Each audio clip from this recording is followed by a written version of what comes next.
मकर संक्रांति की कथा क्या है। एक शांतिपुर नाम का एक गांव था। उसमें माधव नाम का एक वृद्ध व्यक्ति थे। उनका पुत्र गोपाल थे। उन दोनों बाप बेटे में अनबन हो गई। बात बात पर एक दूसरे को लड़ते थे, झगड़ते। दोनों किसान थे। फिर दोनों एक ही घर में रहते थे। बाद में वो दोनों अलग अलग घर में रहे। गांव के एक कोने में उनके बेटा माधव और गोपाल अलग अलग रहते थे।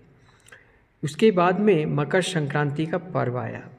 उस मकर संक्रांति के पर्व में जो पंडित के पास में वो दोनों कथा सुनने के लिए गए, वहाँ कथा इस प्रकार हो रही थी कि मकर संक्रांति पर्व में सूर्य देवता धनु राशि से निकलकर मकर राशि में प्रवेश करते हैं और दक्षिणायन से उत्तरायण सूर्यदेव जाते हैं, जिससे शुभ फल होते हैं। शुभ फल क्या होते हैं? वो मन के अंधकार को मिटाते हैं।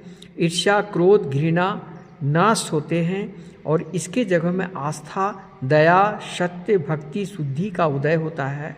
नई ऊर्जा प्रारंभ होती है।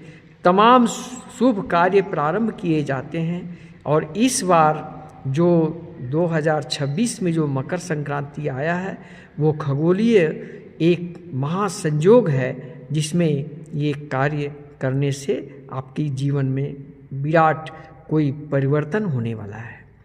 तो इस कथा को सुनने के बाद माधव और गोपाल पिता पुत्र में जो रिश्ता अनबन थी, वो दोनों बन गए।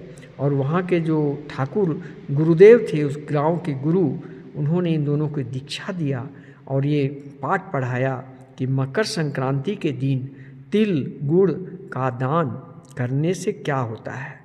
तो तिल गुड़ और रोटी का दान गौ को कराने से 7 जन्म का पाप मिट जाते हैं। दूसरा, वृद्धाओं को भोजन कराएं, दही चूड़ा और गुड़ का भोजन कराएं। तीसरा, भगवान को भोग लगाएं। सूर्य नारायण को अर्ली इन द मॉर्निंग ब्रह्म मुहूर्त में जगें और गंगा स्नान या नदी स्नान करें और पवित्र स्नान करके सूर्य नारायण को जल अर्पण करें।